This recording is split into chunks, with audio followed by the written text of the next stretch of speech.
A billionaire poured $1 billion into hosting a grand food battle. All of it, just to get his pet to take a single bite. Everyone wanted a chance to try. A bearded contestant brought out a wine flower. This flower could keep producing wine, and its flavor was incredibly rich. The audience drank happily, enjoying every drop. But the sea monster wasn't interested at all. The challenger failed. Just as everyone felt sorry for him, Coco returned with honey from his bee dragon. The bee dragon was a creature from ancient times, and its honey was 100 times richer than that of normal bees. When Coco offered the honey to the sea monster, it sniffed it and refused. Everyone exchanged confused looks. If even such a rare ingredient didn't work, what on earth did the sea monster want? At that moment, Sonny stepped forward. Confidently, he presented the food he had brought back. From the start, Sonny had spotted a key problem. The sea monster wasn't just lacking sugar. Its coarse fur showed it was missing trace elements. So he brought deep-sea whale milk, which was not only high in sugar, but also packed with trace nutrients. Everything the sea monster needed. But when Sonny placed the milk before it, the sea monster still wouldn't drink.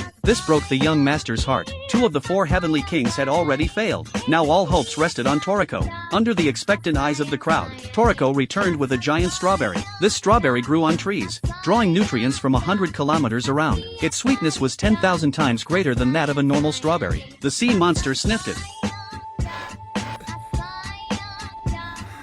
then pushed it away. The young master grew upset, even going so far as to mock the 4 heavenly kings, saying their strength was nothing special. While they were still angry, the sea monster began to grow restless. Its eyes shifted back and forth, between the honey, the milk, and the strawberry, as if hinting at something. That's when Komatsu suddenly understood. He asked everyone to hand over their ingredients. Moments later, Komatsu presented the ultimate parfait, crafted from all 3 legendary foods. Everyone pinned their hopes on it. The young master personally fed it to the monster. And then, a miracle happened. The sea monster ate it. As the nutrients surged through its body, the creature came alive with energy. At that moment, the young master remembered. The very first time he had met the sea monster, they had shared ice cream together. All along, what the sea monster had been looking for was that familiar taste. But just as the crowd was celebrating, the sea monster suddenly began to change. It turned out the reason it had been fasting was because it had reached adulthood. It was time for it to return to its nest, but because it couldn't bear to leave the young master, it had stayed by his side. Now, the moment of farewell had truly come, and it wanted one last taste of parfait,